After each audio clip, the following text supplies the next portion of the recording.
Bapak Ibu sudah dikasih Tuhan, firman Tuhan bagi kita semua dari 2 Raja-Raja 2 ayat 1 sampai 14. 2 Raja-Raja 2 ayat 1 sampai 14. Demikian bunyi firman Tuhan. Menjelang saatnya Tuhan hendak menaikkan Elia ke surga dalam angin badai. Elia dan Elisa sedang berjalan dari Gilgal. Berkatalah Elia kepada Elisa, baiklah tinggal di sini, sebab Tuhan menyuruh aku ke Betel. Tetapi Elisa menjawab, demi Tuhan yang hidup dan demi hidupmu sendiri, sesungguhnya aku tidak mau meninggalkan engkau. Lalu pergilah mereka ke Betel. Pada waktu itu keluarlah rombongan nabi yang ada di Betel mendapatkan Elisa. Lalu berkatalah mereka kepadanya, sudahkah engkau tahu bahwa pada hari ini Tuhanmu akan diambil daripadamu dan oleh Tuhan terangkat ke surga? Jawabnya, aku juga tahu, diamlah. Berkatalah Elia kepadanya, hai Elisa, baiklah tinggal di sini sebab Tuhan menyuruh aku ke Yeriko. Tapi jawabnya, demi Tuhan yang hidup dan demi hidupmu sendiri, sesungguhnya aku tidak akan meninggalkan engkau. Lalu sampailah mereka di Yeriko. Ayat yang kelima, pada waktu itu mendekatlah rombongan nabi yang ada di Yeriko kepada Elisa serta berkata kepadanya, sudahkah engkau tahu bahwa pada hari ini Tuhanmu akan diambil daripadamu oleh Tuhan terangkat ke surga? Jawabnya, aku juga tahu, diamlah. Berkatalah Elia kepadanya, baiklah tinggal di sini sebab Tuhan menyuruh aku ke sungai Yordan. Jawabnya, demi Tuhan yang hidup dan demi hidupmu sendiri, sesungguhnya aku tidak akan meninggalkan engkau. Lalu berjalanlah keduanya. 50 orang dari rombongan nabi itu ikut berjalan, tapi mereka berdiri memandang dari jauh ketika keduanya berdiri di tepi sungai Yordan. Lalu Elia mengambil jubahnya, digulungnya, dipukulnya ke atas air itu. Maka terbagilah air itu ke sebelah sini dan ke sebelah sana, sehingga menyeberanglah keduanya dengan berjalan di tanah yang kering. Dan sesudah mereka sampai di seberang, berkatalah Elia kepada Elisa, mintalah apa yang hendak kulakukan kepadamu sebelum aku terangkat daripadamu. Jawab Elisa, biarlah kiranya aku mendapat 2 bagian dari rohmu. Berkatalah Elia, yang kau minta itu adalah sukar, tapi jika engkau dapat melihat aku terangkat daripadamu, akan terjadilah kepadamu seperti yang demikian. Dan jika tidak akan terjadi. Sedang mereka berjalan terus sampai berkata-kata, tiba-tiba datanglah kereta berapi dengan kuda berapi, memisahkan keduanya. Lalu naiklah Elia ke surga dengan dalam angin badai. Ketika Elisa melihat hal itu, maka berteriaklah, iya Bapakku, kereta Israel dan orang-orang yang berkuda. Kemudian tidak dilihatnya lagi. Lalu direnggutnya pakaiannya dan dikoyakannya menjadi 2 koyakan. Sesudah itu dipungutnya jubah Elia yang telah terjatuh. Lalu ia berjalan pulang dan berdiri di tepi sungai Yordan. Ia mengambil jubah Elia yang telah terjatuh itu, dipukulnya ke atas air itu sambil berseru, di manakah Tuhan Allah Elia? Ia memukul air itu lalu terbagi ke sebelah sini dan ke sebelah sana. Maka menyeberanglah Elisa. Puji Tuhan Bapak Ibu Saudara, khotbah saya pagi ini judul kesetiaan berbuah manis. Kita sama-sama katakan kesetiaan berbuah manis. Bapak Ibu Saudara yang dikasihi Tuhan, Tuhan memanggil Elisa untuk menjadi murid Elia. Tuhan juga memanggil Elisa untuk melayani Elia sebagai mentornya. Jadi bukan saja dipanggil untuk menjadi murid Elia, tetapi juga untuk melayani Elia sebagai mentornya. Nah, kehidupan Elia adalah melayani Tuhan dan melakukan pekerjaan yang telah Tuhan perintahkan kepadanya. Jadi ketika Elisa melayani Elia, secara langsung dia melayani Tuhan, karena seluruh hidup Elia itu melayani Tuhan. Jadi kalau Anda melayani pemimpin Anda di gereja, gembala Anda, kau dengar, itu kau layani Tuhan. Katakan amin. Amin. Iya, saya ingat juga kalau hari Minggu saya pulang malam ya, sore lah. Tapi ada orang-orang yang temani saya, tinggalkan suami, lalu mereka layani saya. Dan saya mau katakan, Anda bukan layani saya, tapi Anda melayani Tuhan. Dan kalau Anda melayani Tuhan, Anda akan dapatkan hal-hal yang besar. Anda akan dapat hal-hal yang luar biasa. Katakan amin. Sampai saya pulang homesen malam pun mereka setia menunggu saya. Itu luar biasa. Itu Anda melayani Tuhan. Katakan amin. Jadi Elia diberi visi dan tugas yang sangat besar. Dan Elisa dipanggil untuk membantu Elia. Jadi karena tugas itu besar, Tuhan tahu bahwa Elia itu juga terbatas sekalipun dia nabi. Maka Tuhan panggil Elisa untuk membantu dia melaksanakan visi atau tugas tersebut. Seluruh tugas Elisa adalah melayani Elia. Katakan amin. Namun Elisa kita lihat nama Elisa dalam bahasa Ibrani artinya Tuhan adalah keselamatanku.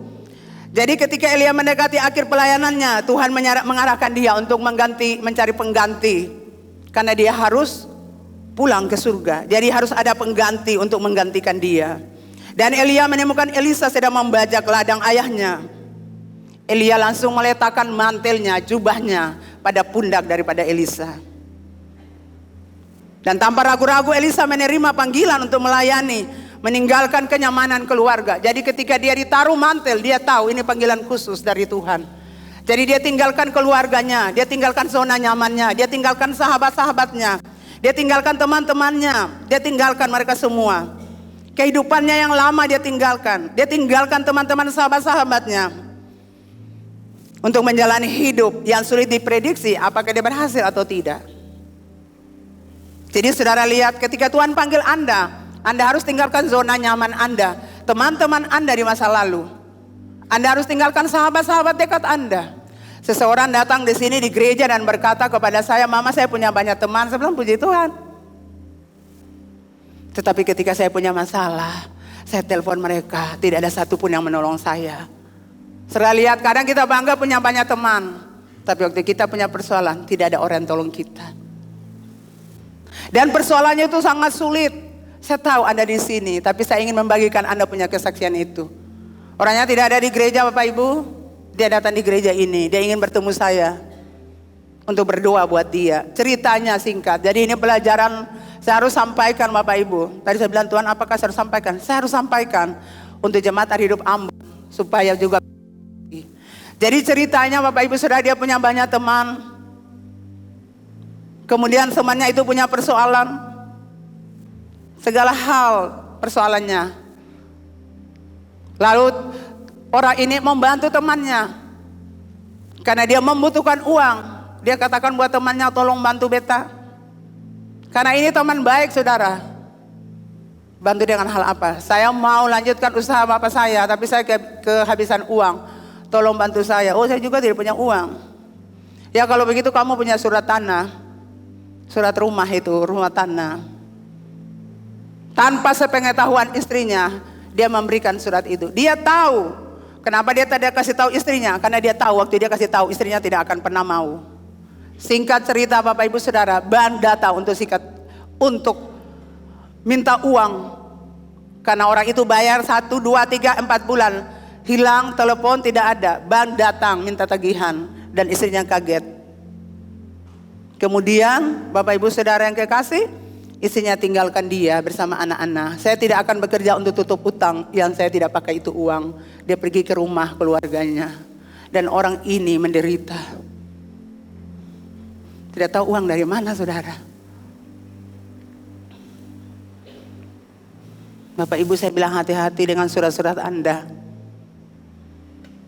Surat-surat berharga Anda. Bapak Ibu bisa pahami yang saya bilang?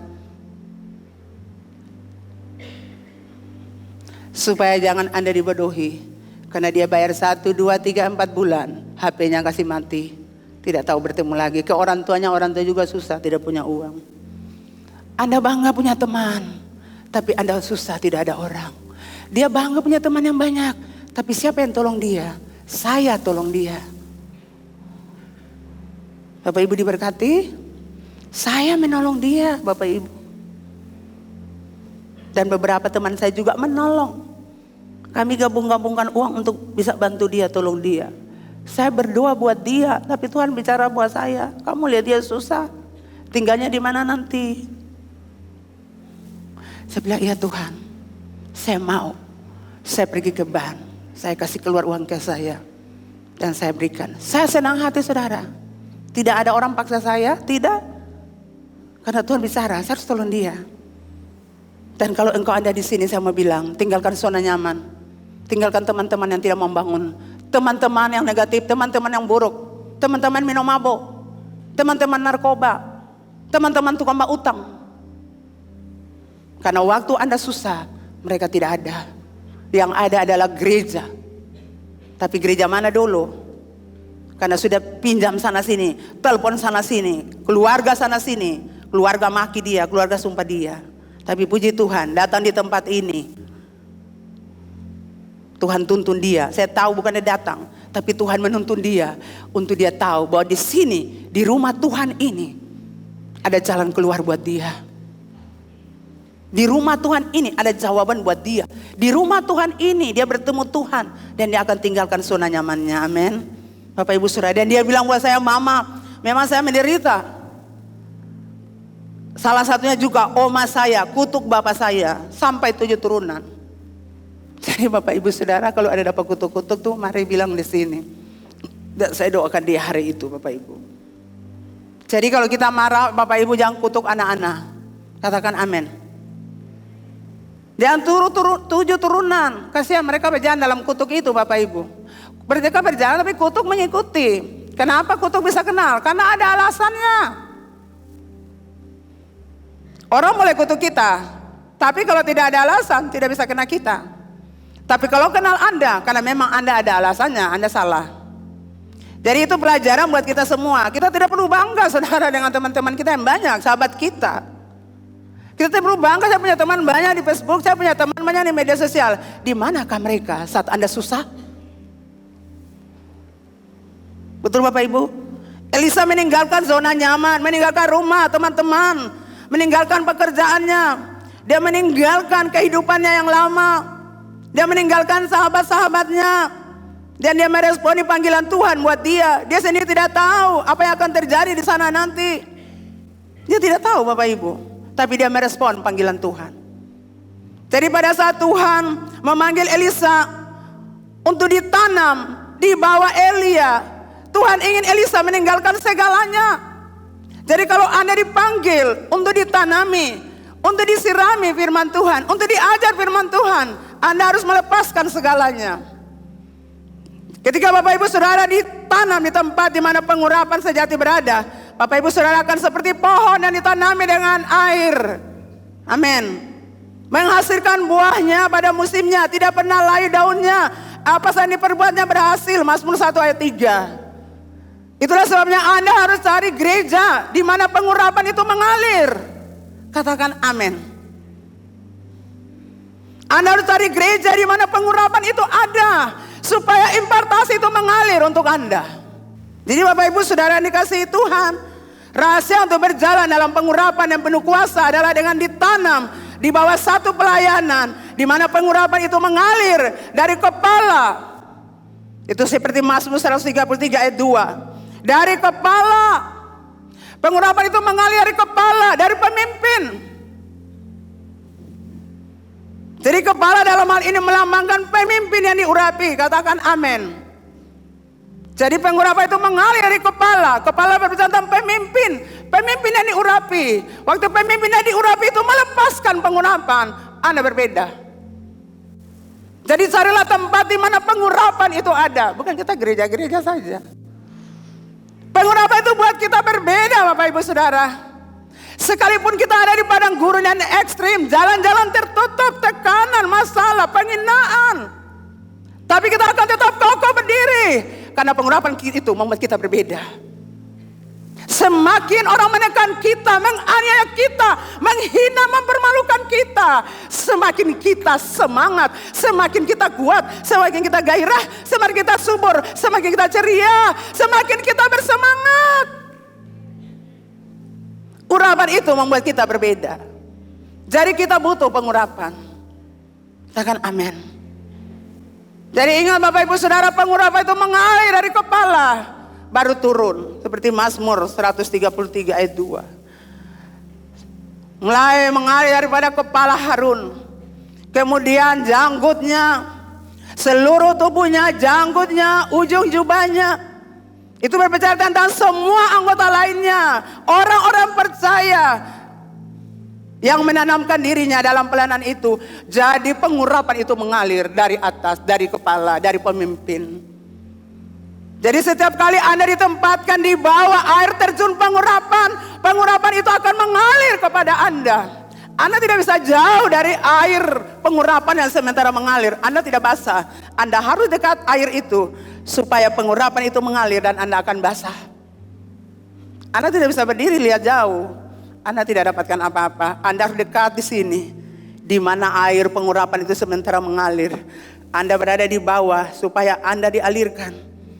Pengurapan itu mengalir. Anda terbenam, Anda bersuka, Anda bahagia. Kita beribadah bukan biasa-biasa Bapak Ibu, bukan rutin, bukan agamawi. Kita berada di akhir daripada akhir zaman. Kita beribadah berbeda. Kenapa dinamakan ibadah raya? Di dalamnya kita berpesta dengan Tuhan. Katakan amin. Ya, kita berpesta dengan Tuhan. Di luar orang berpesta dengan lagu-lagu duniawi, kita berpesta dengan Tuhan dengan lagu-lagu rohani. Jadi Bapak Ibu Saudara yang kekasih dalam Tuhan, setiap kali Anda ditempatkan di bawah air terjun pengurapan, pengurapan itu akan mengalir kepada Anda. Anda akan semakin banyak menerima pengurapan, dan ketika Anda tetap mau ditanam, maka Tuhan akan melihat bahwa Anda itu bisa dipercaya dan Anda mau pengurapan yang lebih besar. Ketika Anda mau ditanam dan Anda mau menerima pengurapan, Anda akan menerima pengurapan dan membawa pengurapan itu kepada orang lain. Kita perlu berjalan dalam pengurapan. Katakan pengurapan.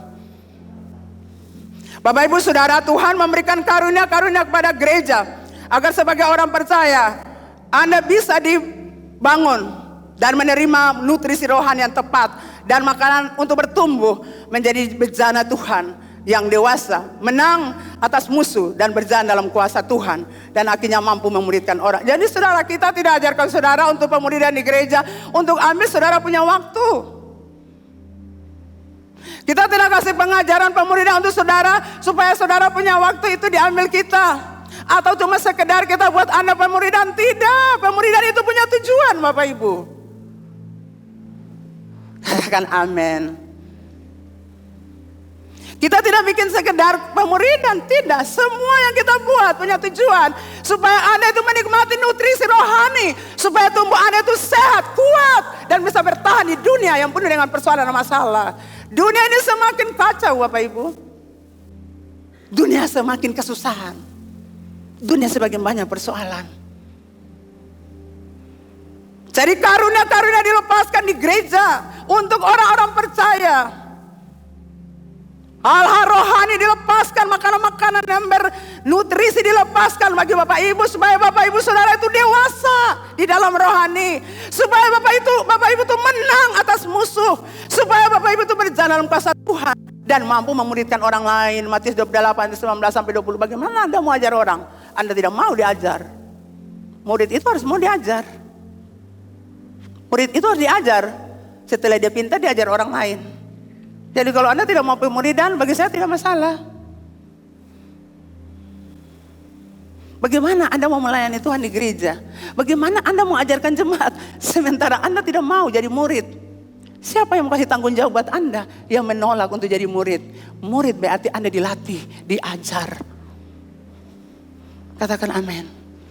Karena melayani Tuhan butuh karakter, bukan performance Anda. Bukan otak Anda yang pintar. Katoni sama buta huruf saudara. Nanti baru Tuhan kasih katoni kepintaran. Karena kepintaran dari Tuhan. Di panggung-panggung katoni terkenal. Itu karena Tuhan. Dan Tuhan sih butuh itu. Tuhan butuh Anda punya karakter. Karakter itu bawa Anda sampai kekekalan. Jadi jangan anggap remeh bahwa pemuridan bikin habis waktu, ketemu bosan yang pemuridan ajar ketemu hafal. Saudara kira saudara hafal saya di rumah saya hafal firman Tuhan. Saya hafal itu firman Tuhan dan saya deklarasikan untuk saya. Tiap hari saudara, kalau saya dapat rema saya akan berjalan ulang sampai ke kantor saya jalan ulang supaya saya tidak lupa. Karena itu pegangan buat saya. Lah Anda pernah baca firman, Anda ajar apa buat jemaat? Itu sebabnya Anda kalah terus dalam peperangan. Anda tidak pernah menang. Suruh hafal firman, itu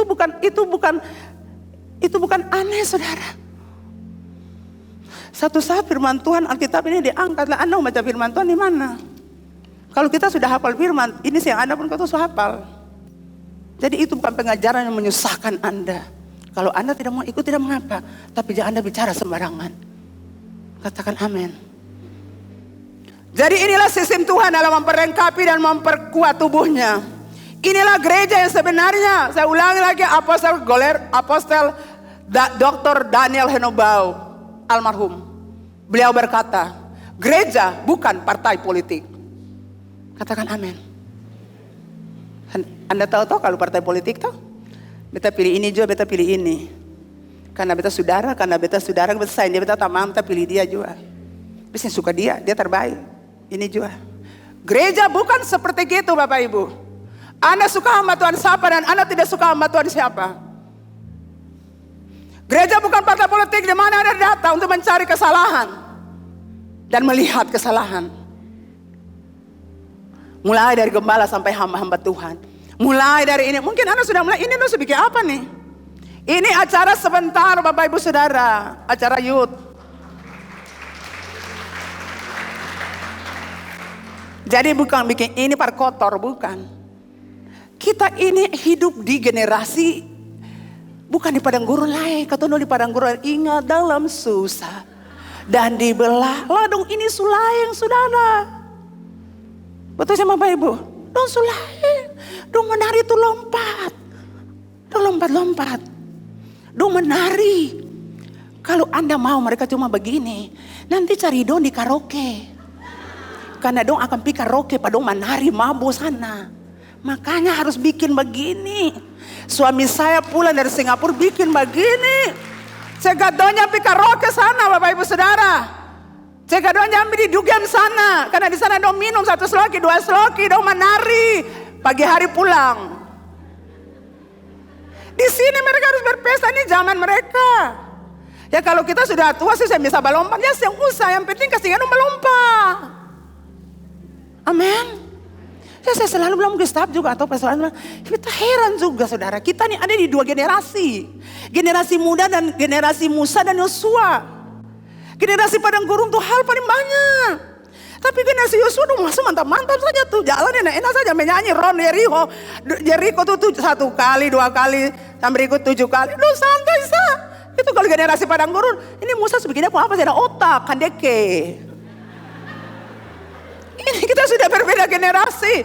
Kita punya makanan juga sudah beda dengan anak-anak kita, betul? Ya kalau di rumah saya saya makanan sendiri. Karena anak saya makanan beda, tapi saya sudah siapkan buat mereka. Nah, kalau hari Sabtu saya bisa masak. Gitu. Makanan berbeda saudara. Anak-anak generasi milenial nih, generasi gen Z ini. Dong pun tampak di sana tuh. Yang kentang saya potong begini nih. Akan begini nih. Tapi dong kenyang. Tapi generasi kita Musa itu tidak bisa. Kata mungkin kasbi kaladi dong kasbi tone. Itu kita makanan sudah. Jadi Bapak Ibu ketika Bapak Ibu ditanam minggu lepas minggu. Menerima pengajaran yang benar. Menerima pengajaran yang diurapi. Anda akan menerima hal-hal rohani yang membuat Anda lebih rohani. Dan tidak hidup dalam kedagingan. Tuhan panggil Elisa Bapak Ibu Saudara. Untuk ditanam di bawah Elia sebagai mentor buat dia. Jadi pada saat Tuhan berbicara kepada Anda. Disinilah aku ingin kau tertanam. Aku mau kau dimuridkan. Aku mau kau diajar. Maka ia akan meminta Anda untuk serius melakukannya. Dan memberikan ruang dalam hidup Anda untuk ditanami. Ini berarti Anda harus meninggalkan zona nyaman Anda. Zona nyaman Anda, teman-teman, sahabat Anda yang tidak berguna. Teman-teman yang beracun itu kasih tinggal dong. Untuk apa Anda ada teman-teman komunitas yang meracuni hidup Anda? Anda buang-buang waktu. Sudah waktu saudara untuk biarkan mereka pergi. Amin Bapak Ibu. Tuhan mau Anda serius. Ini berarti Anda harus meninggalkan beberapa hal. Sekali lagi saya ulangi, teman-teman Anda di masa lalu. Yang hidup di masa lalu stop sudah. Dan jangan ingat orang punya dosa di masa lalu. Karena Anda juga punya dosa di masa lalu. Semua kita ini berdosa. Makanya Tuhan mati buat kita. Tidak ada yang benar. Kalau ketong semua benar, Yesus yang mati per ketong. Jadi jangan bilang masa lalu orang. Jangan cari orang punya rekam jejak. Jenny dulu tinggal kampung, buta huruf, sembai, kotor badaki. Pakai perempuan paling banyak. Anda mau rekam jejak orang berapa lah? Nanti orang lain rekam jejak Anda lagi. Betul Bapak Ibu, coba kita, Bapak Ibu katong persoalan banyak.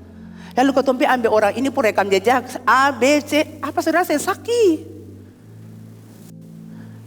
Sakit saudara, sakit kasih Bapak Ibu. Anda saya bisa bilang sakit karena memang Anda ada rasa sakit. Gitu, rekam jejak orang terus. Tapi saya percaya sini tidak ada, katakan amin. Jadi ketika Anda melakukannya, Tuhan akan membawa Anda kepada orang yang akan membantu Anda mencapai panggilan Anda. Jadi tinggalkan orang-orang itu. Tuhan akan siapkan orang-orang yang mengasihi Tuhan akan menolong Anda. Daud memiliki Yonatan yang masih mengasihi dia seperti dirinya sendiri. Dan Tuhan memakai Yonatan untuk membantu Daud. Katakan amin. Jadi jangan takut kehilangan teman. Bapak Ibu, 2 Raja-Raja 2 ayat 2 sampai 6. Tadi kita baca tuh.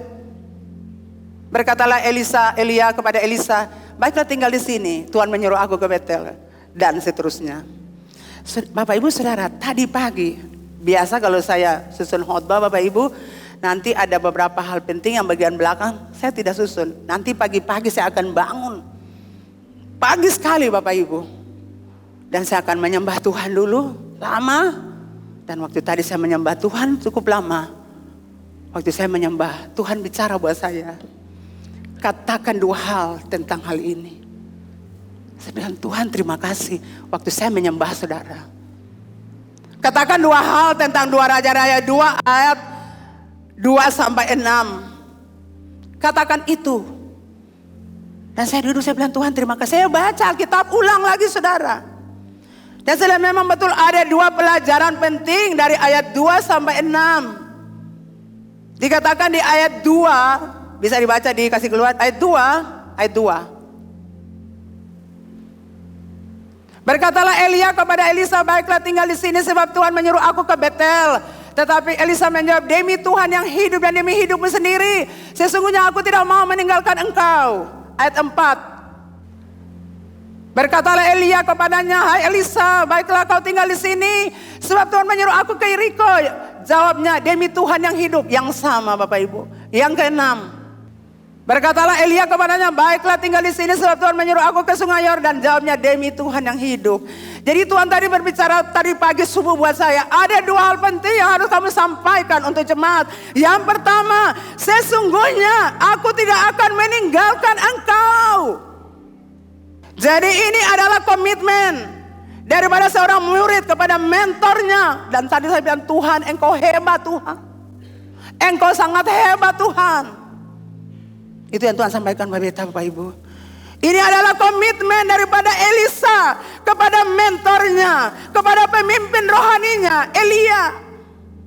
Dia berjanji sebagai satu pribadi, artinya sebagai murid. Dia berdoa untuk mentornya, untuk pemimpinnya. Dia melayani mentornya. Dia membantu dan mendukung mentornya dalam situasi sulit atau putus asa. Murid itu ada bagi mentornya, bagi pemimpinnya. Untuk menopang pemimpinnya. Untuk mendukung pemimpinnya. Untuk mendoakan pemimpinnya.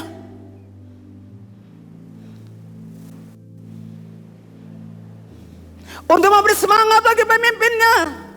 Itu murid. Dia akan berdoa bagi mentornya. Dia akan menolong mentornya. Contoh saudara, Yosua dan Musa sebagai mentor. Yosua sebagai mentor menunggu 40 hari 40 malam tanpa beranjak dari kaki gunung Sinai. Dia tidak membiarkan pemimpinnya sendiri di gunung Sinai. Sangat jauh gunung Sinai saudara. Sangat saudara. Tapi puji Tuhan dan pertolongan Tuhan, saya dan Mami Ade bisa naik. Puji Tuhan. Waktu turun juga saya jalan duluan, cepat-cepat sudah sampai dari orang-orang banyak. Jadi waktu saya naik di bus, orang-orang sama teman-teman, puji Tuhan, Mama Gembala luar biasa bisa naik. Itu bilang puji Tuhan. Karena waktu saya naik di Alang Asaudia sana, saya bilang dalam nama Yesus Tuhan lagi latih saya untuk saya Gunung Sinai, naik Gunung Sinai. Dan itu terjadi. Jadi Bapak Ibu Saudara, ini tanggung jawab seorang murid terhadap mentornya, gurunya, pemimpinnya. Artinya mentor itu rasa apa yang juga dirasakan. Ya, muridnya itu merasakan apa yang dirasakan mentornya. Murid itu dia rasa dia punya pemimpin atau ada susah dia akan rasa. Itu murid saudara.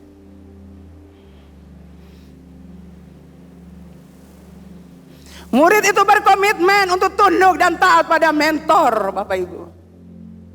Murid itu tidak mengkhianati, tidak punya mentor. Murid itu tidak bicara buruk tentang mentornya. Pemimpinnya yang mengajari dia jalan-jalan Tuhan. Itu Tuhan bilang buat saya tadi pagi. Yang Tuhan sampaikan buat saya Bapak Ibu. Dan saya kagum dengan Tuhan. Jadi kalau Anda mau jadi murid yang baik. Mendoakan pemimpinmu. Mengasihi pemimpinmu. Mendukung dia, mensupport dia ketika masa-masa sulit datang. Jangan menyakiti dia, jangan permalukan dia.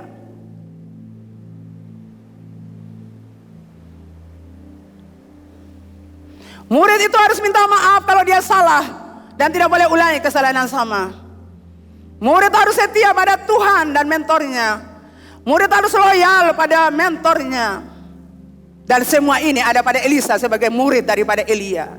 Demi Tuhan yang hidup dan demi dirimu sendiri, sesungguhnya aku tidak akan meninggalkan engkau. Ini komitmen saya buat Tuhan. Jadi sepertinya Elisa mau bilang, saya terpanggil untuk melayani engkau Elia.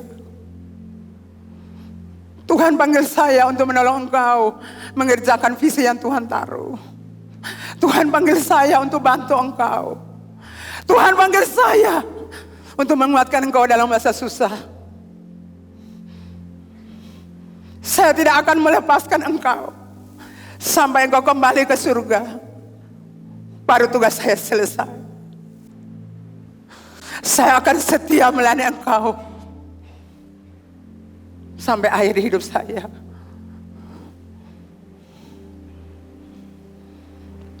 Itulah murid, Bapak Ibu.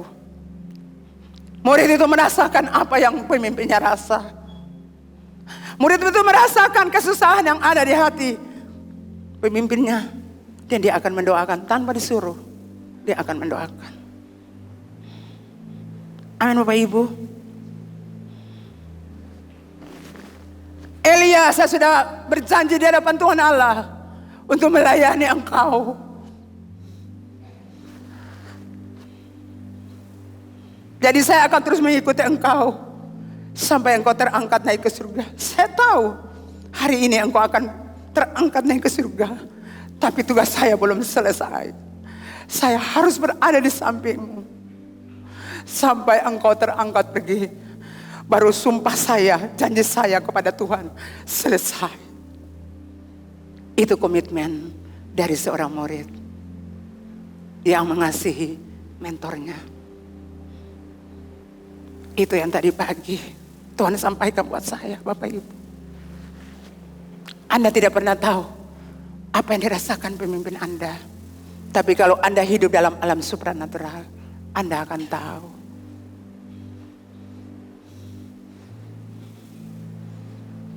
Di rumah saya ada beberapa hal yang saya hadapi. Urusan-urusan adalah beberapa hal. Tapi seseorang berbicara, mama jangan susah. Nanti kita cari orang, bikin akak. Sudah selesai dua hal itu. Terima kasih untuk keluarga yang telah menolong saya. Tuhan membalas semua kebaikan itu. Jadi Bapak Ibu Saudara yang dikasihi Tuhan, Anda tidak pernah tahu pemimpin itu punya persoalan. Jadi kalau jadi mentor, jadi murid, jadilah murid yang baik. Yang kedua Bapak Ibu Saudara, Tuhan bicara buat saya baca tadi firman Tuhan itu dua hal yang saya lihat yang betul Tuhan. Diamlah ayat 3 dan 5. Pada waktu itu keluarlah rombongan Nabi yang ada di Betel mendapatkan Elisa. Lalu berkatalah mereka kepadanya, sudahkah engkau tahu bahwa pada hari ini Tuhanmu akan diambil daripadamu oleh Tuhan terangkat ke surga? Jawabnya, aku juga tahu. Diamlah. Kau orang Amon yang tutusnya dalam mulu. Beta juga tahu. Ayat yang kelima. Pada waktu itu mendekatlah rombongan Nabi yang di Yeriko. Serta berkata kepadanya, sudahkah engkau tahu pada hari ini Tuhanmu, aku juga tahu, diam. Jadi Bapak Ibu sudah dikasih Tuhan, artinya Elisa mau bilang, beta juga tahu. Hamba-hamba Tuhan, beta juga tahu. Nabi-nabi di Betel, di Jericho, di seberang sungai Yordan, beta juga tahu. Kamu yang jauh dari Antua saja tahu, apalagi beta. Beta dekat dengan tua. Apa sih yang bilang berbeta? Beta tahu hari ini yang terangkat. Tidak perlu bilang, karena beta dekat dengan tua. Betul Bapak Ibu? Beta tahu saya perlu bilang.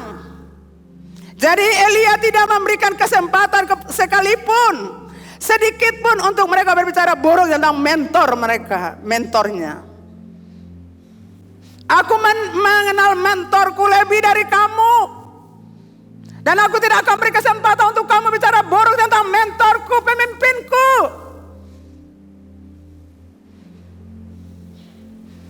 Dialah mentor terbaikku. Dan aku tidak akan biarkan kamu menghina dan mempermalukannya.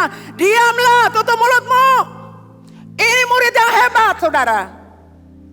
Dia tidak biarkan orang-orang untuk menghakimi pemimpinnya, menyakiti pemimpinnya, menghina pemimpinnya, memburuk-burukan pemimpinnya. Ini mentor yang terbaik. Katakan mentor yang terbaik. Ini mentor yang terbaik Bapak Ibu. Sorry, bukan mentor ya, murid yang terbaik. Ini murid yang hebat, ini murid yang luar biasa. Ini murid yang berkualitas.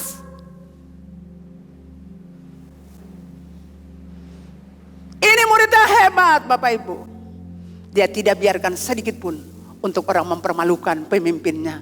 Bapak Ibu saudara, kita semua punya orang tua dengan kekurangan mereka. Ada yang mabuk, ada yang pencuri, ada yang bersinah, ada yang bini tiga, ada yang perlente, segala macam tete benge. Tapi kalau orang bisa bilang, Pastor Ana saya pembapa tukang pamabo. Pastor Ana saya bilang, saya mungkin Pastor Ana diam. Tidak. Hei, beta tahu beta pamabo. Saya ada urusan apalah? Urusan diri. Contoh seperti itu. Beta tahu beta pembapa tuh bersinar. Kawan kiri kanan anak banyak. Di luar nikah perempuannya banyak. Tidak perlu Anda bilang beta punya bapak. Beta akan berdiri. Bapak Ibu Saudara, Anda akan berdiri untuk bapak dan ibumu. Anda tahu mereka punya kekurangan. Anda tidak akan biarkan orang untuk mempermalukan mereka. Itu anak yang hebat. Demikianlah kalau Anda murid Tuhan. Anda akan berdiri untuk pemimpinmu. Anda akan membela dia. Anda akan bicara baik tentang dia. Dan tidak mengizinkan orang lain berbicara buruk tentang dia. Katakan amin. Ini yang Tuhan bilang buat saya. Saya tidak rekakan saudara. Tadi pagi itu, jam 5 pagi Tuhan ngomong ini buat saya. Saya tidak pernah berkhotbah tanpa Tuhan kasih tahu saudara. Saya kasih tahu saudara. 2 hari saya bilang Tuhan ngomong buat saya. Tuhan tidak bicara apapun. Karena Tuhan tahu. Tuhan tahu. Tuhan mengenal saya. Sampai saya duduk tenang dulu. Bersebilang Tuhan ngomong per beta. Satu kata Tuhan bilang buat beta saudara. Setia. Beta bilang Tuhan setia ini di mana Tuhan? Yang beta ingat adalah. Ia setia sampai mati, bahkan sampai mati di kayu salib. Tuhan itu kan Tuhan yang mana yang setia Tuhan. Kata ini sulit, saudara tahu Tuhan itu luar biasa. Tuhan tidak mau kau jadi anak-anak yang berharap-berharap. Tuhan sudah kasih akan sekhotbah dan tidak, kadang-kadang tidak seperti itu. Tuhan kasih kita untuk harus belajar bagaimana maksud Tuhan. Dan saya tahu memang Tuhan ini setianya di mana Tuhan. Tapi saudara waktu saya duduk tenang, Tuhan sebenarnya Tuhan mau yang mana Tuhan? Tentang kesetiaan apakah tahu Tuhan? Saudara tahu Tuhan bicara buat saya. Tentang Elia dan Elisa. Saya bilang wow Tuhan. Kesetiaan itu saudara berbuah manis. Jadi saya tidak pernah khotbah tanpa Tuhan ngomong buat saya. Saya akan duduk tunggu Tuhan. Kalau Tuhan belum berbicara saudara saya paling stres. Apalagi kalau sudah hari Jumat. Saya stres awal hari Kamis. Saya stresnya minta ampun. Karena Tuhan belum bicara buat saya. Saya bukan hamba Tuhan yang langsung ambil-ambil. Tidak. Saya tidak seperti itu. Saya harus duduk dengar apa Tuhan yang kau mau. Dan saya percaya waktu saya sampaikan Anda ada di situ. Anda mau bilang tidak atau iya Anda ada di situ. Karena kalau Tuhan bicara di mulut saya berarti Bapak Ibu ada di situ. Bapak Ibu sudah yang dikasihi Tuhan. Jadi kita belajar seperti orang ini. Dia murid hebat. Dia loyal Bapak Ibu. Dia berkomitmen. Dia loyal dengan mentornya, dengan pemimpinnya. Yang mengajarkan dia firman Tuhan. Yang memberi dia nutrisi yang terbaik. Elisa lulus ujian ketika dia menolak. Meninggalkan Elia. Elisa tutup orang-orang nabi-nabi punya mulut saja yang berbicara. Akhirnya kesetiaan Elia kepada Tuhan dan kepada pemimpinnya berbuah manis. Katakan berbuah manis. Nah, ada 3 hal yang Elisa dapatkan karena kesetiaannya kepada Tuhan, loyalitasnya kepada pemimpin. Yang pertama, Bapak Ibu, saya catat di sini. Pertama, Elisa diberi kesempatan untuk menerima sesuatu dari Elia. Elisa diberi kesempatan untuk meminta sesuatu dari Elia sebelum mereka berpisah. Itu akibat kesetiaannya. Saya minta apa? Ada banyak rombongan nabi di seberang sungai Yordan, tapi yang Elia minta hanya Elisa karena kesetiaannya. Ada banyak nabi, tetapi Elisa orang khusus karena kesetiaannya. Elisa diberi kesempatan untuk meminta sesuatu dari Elia sebelum mereka berpisah. Yang kedua, Elisa diberi kesempatan untuk melihat peristiwa ajaib dan luar biasa ketika Elia naik ke surga. Tidak ada orang yang lihat, Elisa yang lihat. Yang ketiga, permintaannya yang sulit itu dikabulkan. Elisa bilang, permintaanmu itu terlalu sulit. Tapi saudara lihat, karena kesetiaannya Tuhan Allah perhitungkan. Permintaan itu sulit tapi dikabulkan. Puji Tuhan, Bapak Ibu. Itu 3 hal yang Elisa dapatkan karena kesetiaannya. Kisah Elia dan Elisa membawa begitu banyak pewahyuan yang berlaku bagi kita saat ini.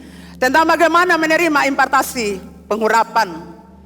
Elia adalah seorang nabi yang berjalan dalam pengurapan yang penuh kuasa. Katakan amin. Dia membangkitkan orang mati, menyembuhkan orang sakit, menurunkan api dari langit, menurunkan hujan dari langit. Setelah Elia naik ke surga, Elisa menerima jubah Elia. Saya lihat banyak nabi, tetapi jubah itu dilepaskan untuk orang yang setia, loyal, komit dengan Tuhan dan pemimpinnya.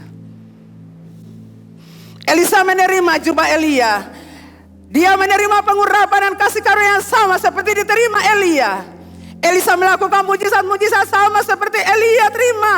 Dan lebih lagi, bahkan 2 kali lipat. Yang harus diperhatikan mengenai impartasi adalah bahwa Elisa menerima seluruh pengurapan Allah melalui Elia pemimpinnya.